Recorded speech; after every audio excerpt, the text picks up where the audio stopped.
Hi, everybody, and welcome to another one of my school leader interviews. This is series 3, episode 4 with Kulvarn Atwal, who is funnily enough, a school leader. So the point of these interviews really is to explore different leaders' styles, opinions, who they are, the way they operate.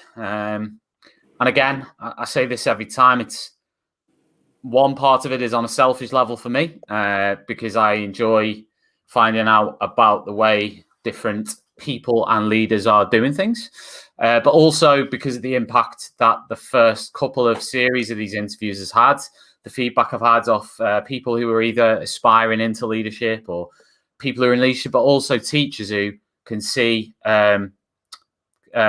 different leaders in maybe a different light, and school leaders in a different way. So delighted to be joined by Kulvarn. The reason I've asked Kulvarn onto the leaders interviews is because he spoke at an event called Burn Brighter, which was run by Flora Cooper, and I was just so impressed and interested in the things that Kulvarn had to say, very much aligned with my thinking on things like accountability.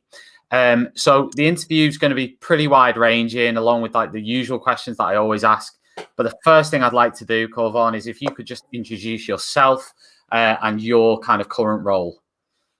Okay, yeah, thanks, Tom, for inviting me. I'm currently head teacher of 2 large primary schools in East London. One's a 3-form entry, where I've been head, this is my 9th year, and the second school, which is a large 5-form entry primary school near Barking in East London. And I've been head there just over a year. So yeah, I'm leading both of those schools at the moment.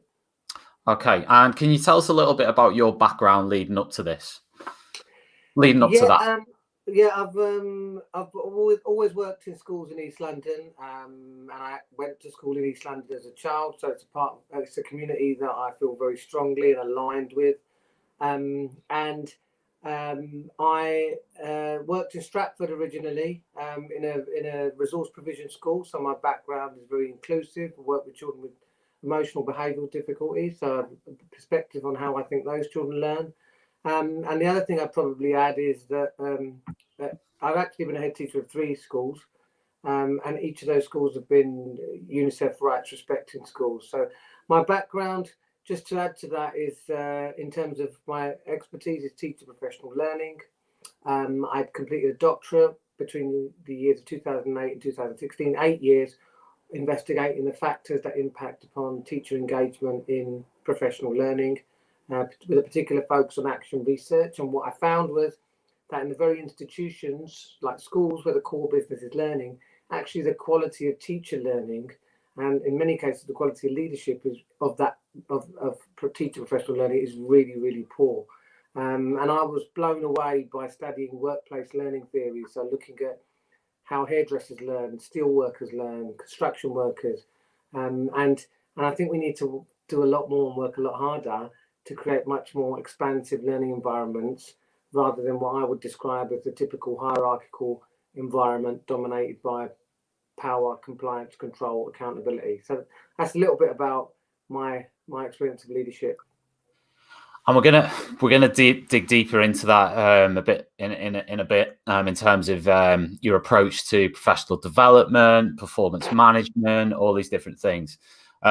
Before we do that, I think it would be probably apt to start with the announcement of schools opening up fully from potentially the 8th, with some kind of flexibility for individual schools, but essentially all students are going back in. I was wondering what your views on that were, and whether you what your context is and what your views on it are. Well, I agree with the importance of getting children back into school as soon as possible, not only withstanding the impact on their social, emotional development and well-being, mental health.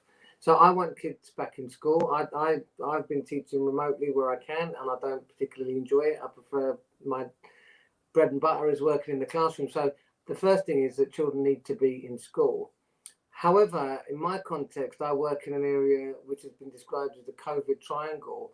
I work in the London Borough of Redbridge, and between Newham, Redbridge, Haverhill, and Barking and Dagenham, I've had the highest rates of infection at various times. And I think Newham has had the highest death rate of any local authority in the entire country. So I'm working within a climate of real fear amongst parents. And so what I feel quite strongly is that if we were really going to be saying that opening schools fully and children's well-being is a national priority, then those practitioners who are then therefore at the front line of that should be treated accordingly. And I don't think at the rate of vaccinations that we're currently having that it would have been that difficult at this point, once the top 4 priority groups have been vaccinated, to start working through those age range tiers of teachers, 50 to 60, 40 to 50, 30 to 40. The reason I say that, because I know the data suggests that the teachers or school staff are at no greater risk than in other professions. I think the data for secondary school male teachers will not reflect that. And just from my perspective, in one of my schools, in terms of adults with positive tests, not only, and that doesn't include asymptomatic or who might not have been tested or had it earlier in the year, is at 48%. And so, for me, I find it difficult to understand how we can say that, that's a primary school where we can say that staff haven't been impacted as such. So you're saying 48% of staff in a single school, yeah, positive, have tested positive, yeah, since the beginning of the pandemic. Yeah, and particularly during the months of November and December, when I was certainly saying that schools should have been closed before Christmas to allow a break. And so, this is just about simple mathematics. The infection rates were doubling. I would be looking at my local authority and it would be going from 9 per 100,000 to 13 to 300, 400, 500, up to 1,000. And so the difficult context for a school leader is I'm dealing with bereavement amongst our families, from children and staff. And if I'm saying to them that schools are open and it's safe, I need to have confidence. And I feel I would be more confident if I was able to say, yes, schools will be open and they'll be open 2 weeks after every one of us will be, or every one of you will be vaccinated. I just, this is difficult for me because I have to take responsibility. And I think because of the amount of vaccines we have and the agreement that it's a national priority, that we could have done that. Yeah, I mean that kind of, I guess the next question is, I'm guessing you agree with the campaign from unions like NAS, NEU, and obviously Keir Starmer, Labour as well, are saying that teachers should be vaccinated. I personally believe that they should be. I think they should have been done over half term when there was a gap. But if not half term, why not Easter, when we've got a 2-week period there when it could be done? I mean, of course, the argument would be, whenever you say that, you get people who would say, well, what about the police? Which I agree with. But again, it's like, these are quite small numbers of the population compared to who is being vaccinated. So it's quite hard to think, well, that we can't do that. Well, I think if you put categories of critical workers, you don't have to discriminate between those people that are working on the front line, but there has to be some recognition that actually it is a higher priority for a policeman to be vaccinated than someone that is definitely going to be working from home for the next couple of months. And that isn't trying to say one person's health is more important than another. It's just looking at the risk factors. Well, I know of kind of NHS administrators who are permanently working at home, who have obviously been vaccinated because they work for the NHS. Same in lots of other domains, not just the NHS. There isn't that like thinking, okay, what is the actual context? It's just, who do you work for? You're getting the vaccine, depending on that. And that's I guess the only way they feel they can administrate it. But at the end of the day, like, I'm struggling to think of any other great. I mean, okay, maybe a frontline police officer, yes, but a bus driver, but even a bus driver has a screen. I'm struggling beyond that. Shop assistants, maybe, but again, with a shop, it's highly unlikely you're going to have 30 people in a small kind of Tesco Express at any given time. So when I start comparing all that, which is why it's confused me, the studies that have come out saying, well, schools are safer or as safe as these other things, if not safer for staff. I think what's happened there is they've been partially closed. The staff. So I don't know what data they've measured that on, but I would suggest that when schools have been fully open, that it hasn't been like that. I don't know if you've caught that, because I think we've got a bit of a lag, but yeah, I think it's silly to compare. Yeah, and I think the other thing is that when we say that we're following the science, well, I'm pretty good with my maths. I'm looking to see, well, where is the science of the description that schools were vectors of transmission before in January, and they're going to leave it 5 weeks to check whether or not infection rates go up as a consequence. And last night there was a thought, well, there could potentially be 30,000 more deaths. Well, they're going to come. That's going to happen somewhere. And I'm not this believer that schools should be closed indefinitely, but I do believe that we should be proactive. I mean, if we've got ourselves so far ahead of other countries in terms of vaccinating, why can't we just say that schools are priority? Kids need to be in school, teachers need to be vaccinated, and these other groups need to stay at home. You need to work from home. You're not going to meet within a 6 because we're prioritising children and educators. It's going to take us 2 weeks to do it, and then we'll move on to the next group. That's the way I look at it. Yeah, 100%. Okay, we'll move on from COVID and that, but I thought it was worth having a chat about that. And yeah, it's certainly stressful, isn't it? I'm sure for you. But anyway, first thing that you grab in the morning, Kulvarn. First thing I grab in the morning would be probably a coffee, to be fair, because I don't have breakfast. So I'd grab a coffee, but it probably won't be long before I've checked my emails and any messages. It's just the way it is, Yeah, definitely. Of course. Okay, biggest inspiration in life? Biggest inspiration in my life is pretty easy. It's my grandmother. I was brought up by my grandmother.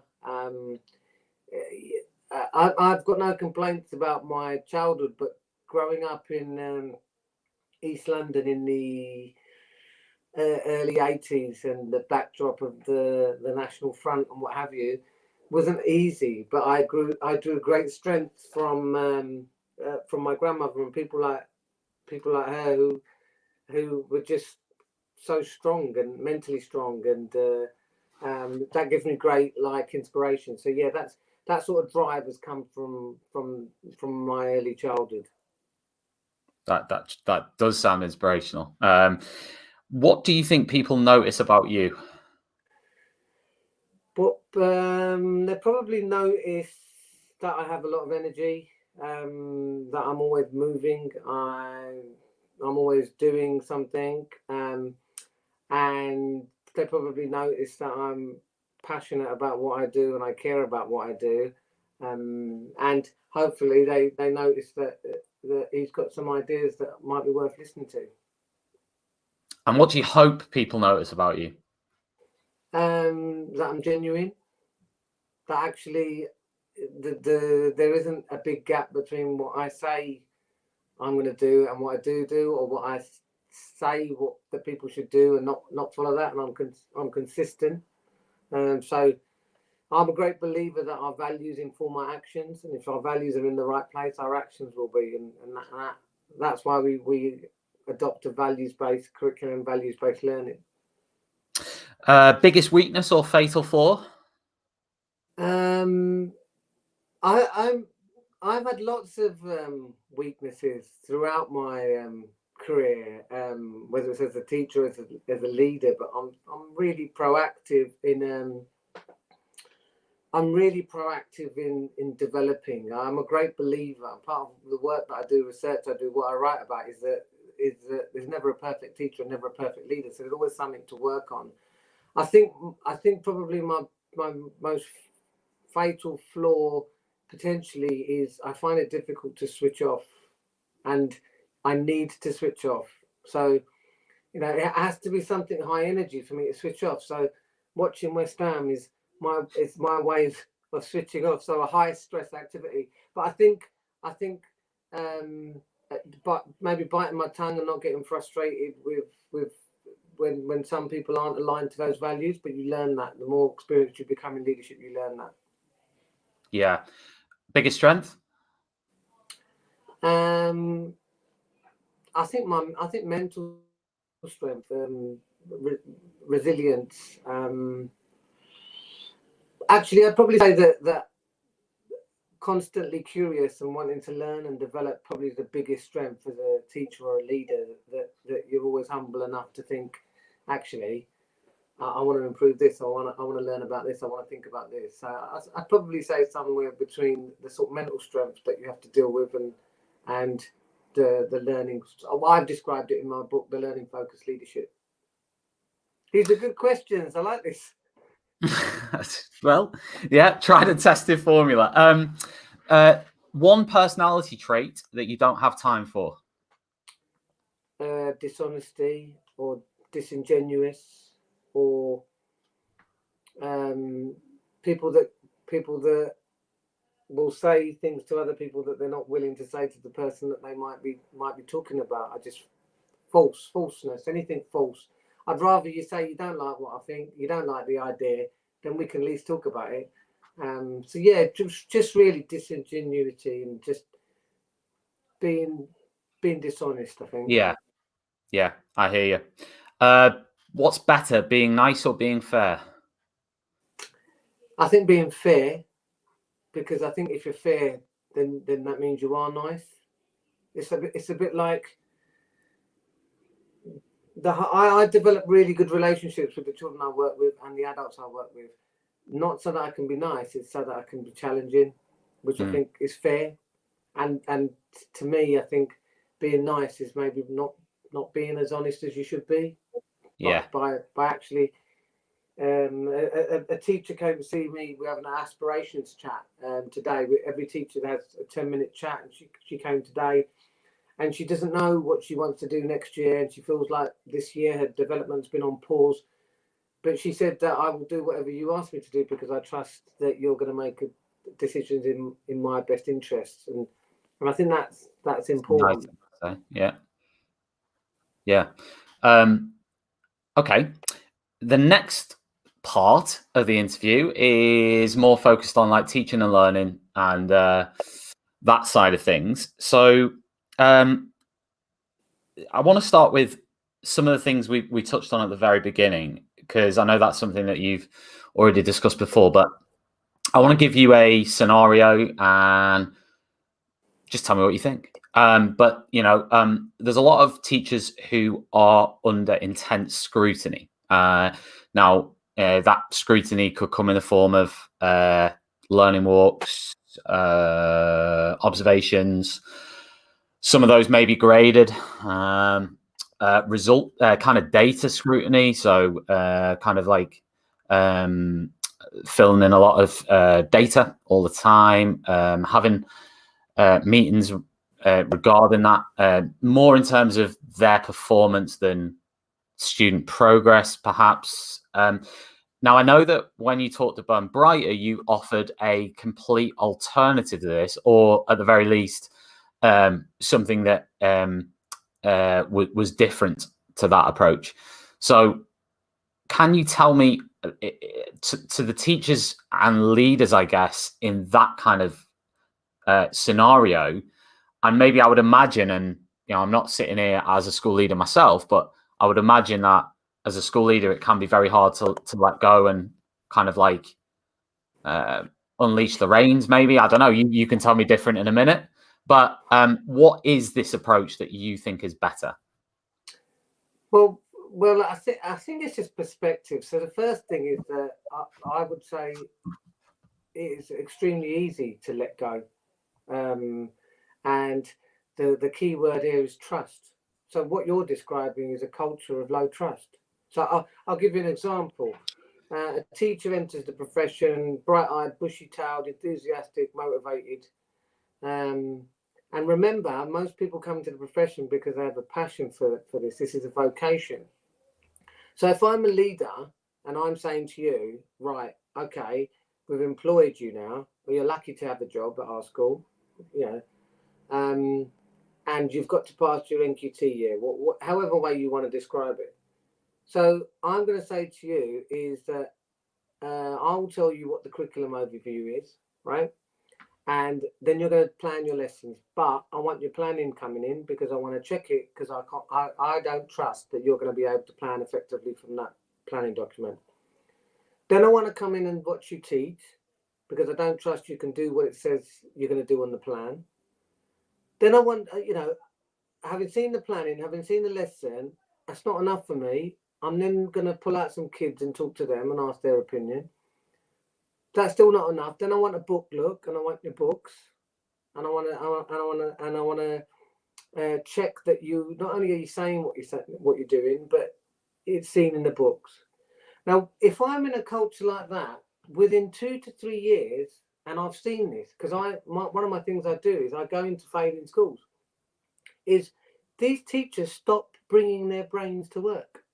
So this bushy-eyed enthusiasm is just knocked out of them, because if someone comes into my classroom, and I'll tell you, when I was a teacher in my first few years, and it's interesting because I started writing a new book last week, and it's specifically for teachers, and I write about this, is that I knew what I was good at.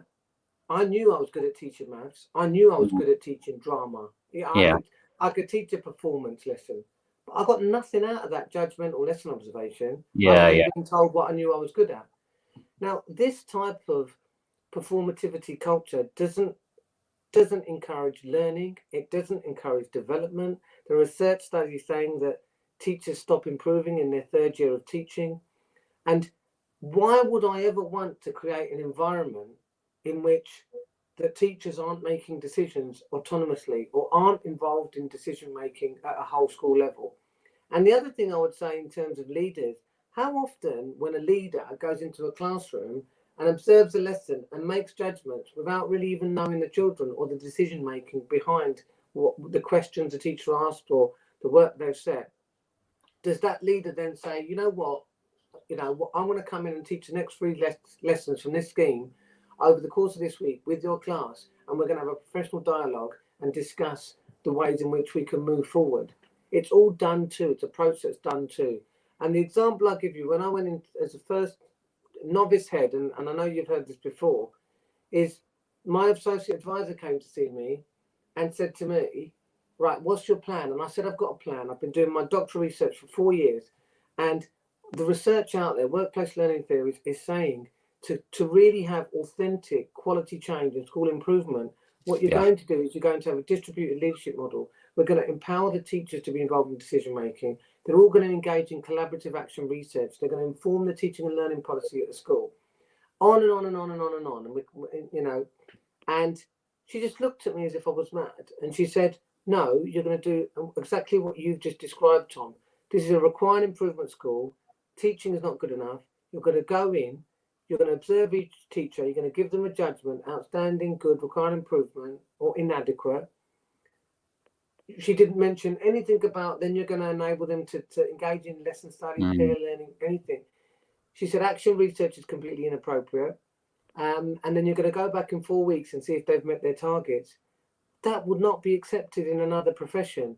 Your plumber is coming to fix your sink. He or she isn't going to accept that they're going to get targets. They're autonomous in the decisions they made.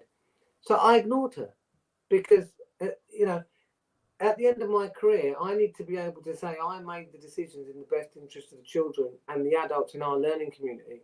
And I've said before, I don't really care about Ofsted. I mean, they might be lovely people, but I don't do anything because Ofsted tell me to do it. I do what's in the best interest of the children. Those same teachers that were told they were rubbish. Let's be honest. You're told you're requiring improvement or you're inadequate. Yeah. There was one young lady there who was told she was inadequate. Those teachers were the same people that led that school to outstanding in everything. Masters, they've got their master's degrees. They decide the curriculum. And the other thing I said to them in that first term was, this is what we're going to do, and we're not going to deviate from it. We're not going to get worried by it. We're going to have time and space to grow and develop and learn as a team. And I also said that within 5 years, there'll be no Ofsted team in this country qualified to judge a school like this because they won't have seen one.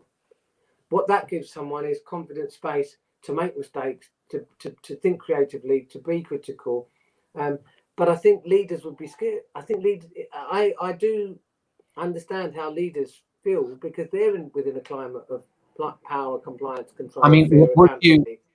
I mean, if you were going for, say, like assistant head, deputy head, head teacher role, you know, what kind of questions would you be asking at interview to? I mean, would you be saying like, "What do you want me to do?" Or would you be? I mean, what kind of questions would you be asking to figure out whether you're going to be told those things further down the line? Well, I think if you focused on teacher learning, is what's your philosophy on teacher learning, or how distributed is the leadership model? And it's this word, middle leaders. Don't call someone a leader if you don't give them the associated responsibility that goes with leadership. Don't say you're a leader, but all you're going to be doing is clearing the resources cupboard, and being an enforcer. You know, I've had private conversations with head teachers when they're recruiting a member of staff in my first couple of years from my school, and they've actively said, we've got really strong union activity in our school. I need an enforcer. I'm like, well, really? That's the kind of environment and climate, you know? And you see, in other industries, you're expected to improve every year. So when you buy a new car, you expect it to be an upgrade on the previous model. Yeah. But as teachers, we're not encouraged to develop in a culture of ongoing improvement. Yeah. And I also think my title isn't head teacher. My title is head learning leader, because I emphasize the learning. I'm still learning, and my responsibility is learning. And I lead the teacher professional learning for the staff. And the findings of my research was about creating a dynamic learning community in which, by implementing certain structures, you are creating a culture which maximizes informal learning. Now, you just think about that for a moment, Tom. You have 1 hour staff meeting after school when everyone's knackered, right? Yeah. And 5 training days, which sometimes aren't even professional learning days. Yeah. And that is the entire total allocation for teacher professional learning. Now, what I'm arguing is that a person like you, for example, may learn more from the mate next door than the designated mentor or the year group leader or the assistant head. So if you create an environment in which people can question, they can collaborate, they can plan together, they evaluate together. I've been a head teacher of 3 schools and a deputy before that. I haven't done a judgmental lesson observation for over 12 years. Once I was in a position to lead the decision making, I said it's absolutely rubbish, because you know there's far more intelligent people than me, and Tim Brighouse is one of them. And he said that judging a lesson is like watching the 32nd minute of the Man United Man City game. Yeah. I will say Man United Liverpool there, and being able to say what the final result is. So my focus on any professional learning activity is the learning of the teacher, not the judgment of the teacher, not the performance of the teacher, and growth, because we wouldn't judge our children in the same way. Yeah. Wow. I mean, obviously, let's be honest, the culture and the things that you're describing there are things that, from my experience, say on social media, quite rare. I mean, if you imagine, like, say, Twitter, take Twitter as an example, like you've got like 12% of the profession on Twitter. Okay, out of that 12%, you might have a fair proportion who may experience that. But I think in the wider profession that aren't on social media, that don't engage, a lot of them are experiencing cultures that are the complete opposite of what you've just described. So I guess I'd like to know, if you've got an NQT coming into your school, what is your approach to them? Because I get a lot. I've had 4 or 5 NQTs kind of DMing me, contacting me. A few of them are actual friends, and some of them are just kind of people who who've reached out and I've talked to, who are under immense pressure, immense scrutiny, dreading going into work. And no, I haven't seen them teach, but I'm not sure I need to, because of their attitude towards their own professional development. The fact that you can see these same teachers on Twitter talking about resources, talking about how they're teaching different things, talking with other people about teaching in their own time. So in my head, I'm going, well, they obviously, there's no way they don't want to do well. So, why does that happen? Like, what's going on? Like, I don't get it. Well, my passion is working with student teachers, NQTs, and in thinking about the follow up to my book, I was going to write another one for leaders, and I thought, no, I'm not. And I've been doing some work with some wonderful group of NQTs in South Gloucestershire remotely, and I just decided I'd prefer to write something for NQTs. And I've got about 3 points into what you said. First of all, it's a lot easier being a lead. It's a lot easier leading like me than the way in which you describe most leaders. I don't want to be. First week I walked in, I'm not going to tell anybody what to do. That isn't my job. That isn't my role, and that seems scary for some. And who wants to lead within a climate of fear?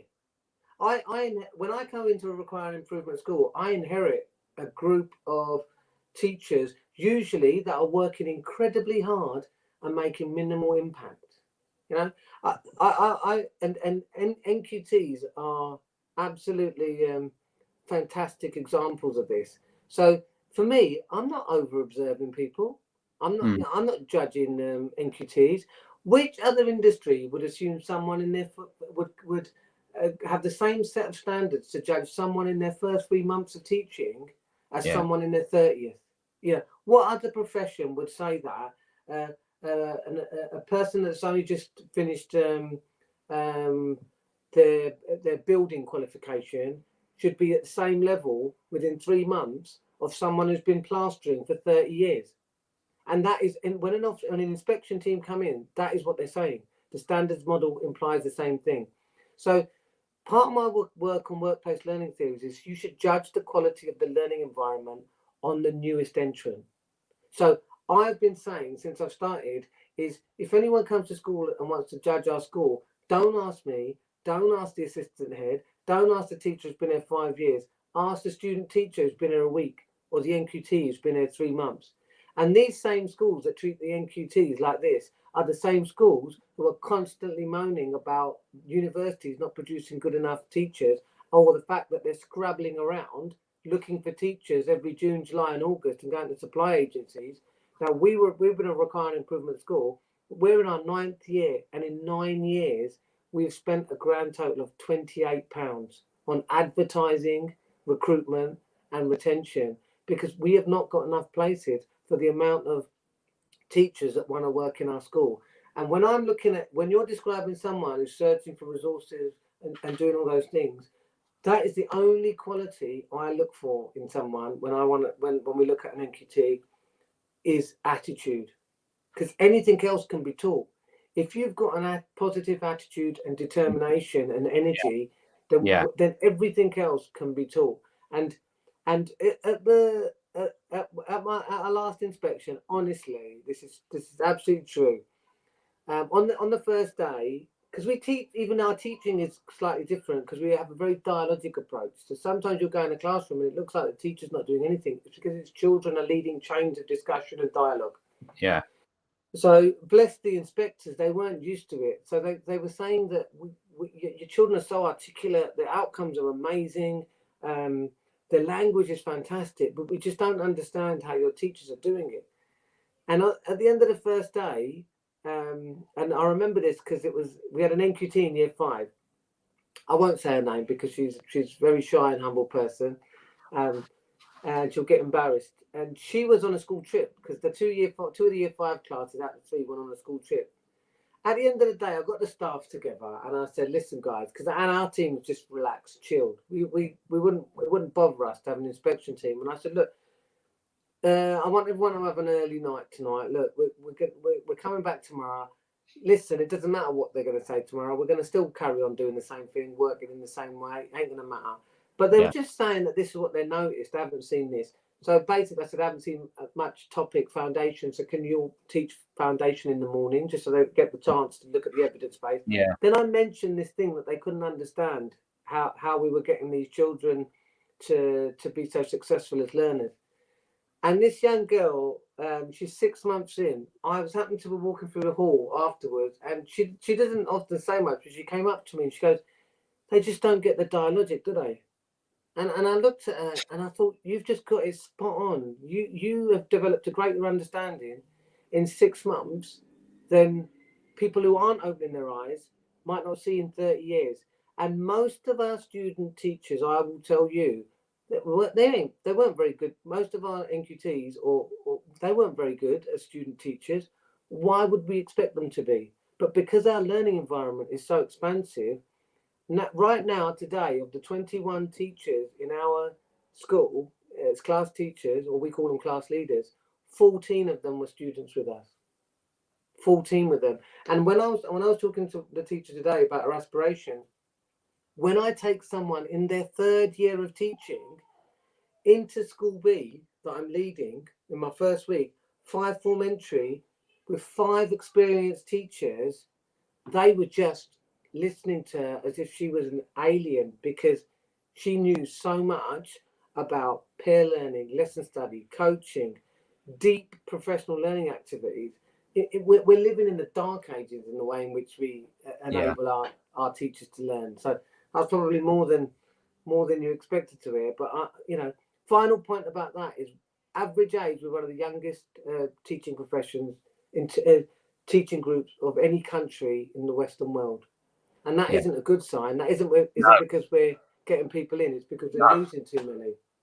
Definitely, and you hit that point nail on the head of the demotivation that can be caused. You can shatter someone's enthusiasm, someone's sense of development, someone's sense of purpose, even by just hammering them with stuff. It doesn't make any sense. What you've said there is fantastic, amazing. I guess final question for you, because I feel like we've already covered like a million things in the last like 37 minutes. But what does success as a school leader look like for you? This is an easy one for me, because I strongly believe that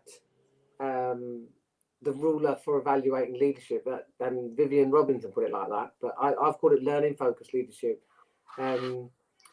should be through student outcomes. And by that, I don't mean grades or scores. I mean the personal, social, emotional, academic attainment. People over the years, people have tried to hit us with everything, like, "Oh, you're letting teachers make all the decisions. Well, this could go wrong, that could go wrong. Oh, you haven't got the outcomes." In the last 4 years, we've received the Mayor of London Schools for Success Award 4 years in a row. First year, we didn't even know how to get it, what we got it for.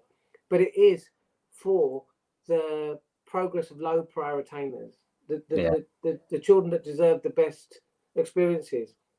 And so we're very successful in terms of outcomes, but I always say that it's more important to develop good people than it is to develop good mathematicians. We do that. We get good mathematicians. We get good writers. We get good readers. And the final point is, just last week I was walking down the road and a car beeped and stopped and turned back, and it was a 28-year-old man, and he said, "Oh, is it Mr. Atwal? Are you Mr. Atwal?" And I said, "Yes." And he said, "Do you remember me?" And it was a child that I taught.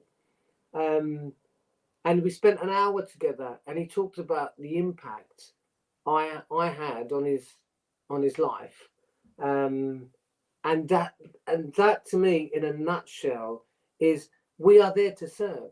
I'm interested in parents, but if I disagree with what parents want, I will do what I think is best. If a parent doesn't agree with that, that's up to them. And also, as a staff team, you can either choose to be part of this or you can't. But those children, they only ever get one chance in the year 4 or year 3. So we can't afford to hold back on that. So I leadership should be judged in terms of the impact we have on every child. And that's the thing that keeps you burning, because whereas only as successful as the child that achieves the least.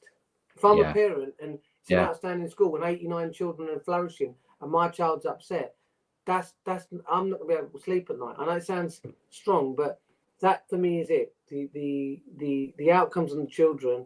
And to do that, I have to look after the staff, because they are my greatest resource. Yeah. Kulvarn, always, I say always, the 2 times I've seen you speak has been truly inspirational. Thank you so much for giving up your time. Do you want to tell everyone where they can find you on Twitter? I have put it on this video anyway, but do you want to tell everyone? Yeah, my Twitter handle's @ThinkingSchool2, and that's based on my first book, which was based on my doctoral research called The Thinking School, Developing a Dynamic Learning Community, which is for school leaders, but I think it's interesting, hopefully, for anyone who's interested in developing a school culture that promotes formal and informal learning. And thank you very much for having me on. The time's gone flying by. Thanks so much, Kulvarn. I could have talked to you for like 3 hours, but we all know how time goes. So thanks a mil. Tomorrow night, I've got Matthew Hood, who is the principal of Oak National Academy, for episode 5 already. So that's at 9 p.m. tomorrow. If anybody wants to come along and join us for that, and anyone who wants to ask any questions to Matthew as well can do that. Kulvarn, thanks very much indeed, and I'll chat to you soon. Cheers, mate. Thank you.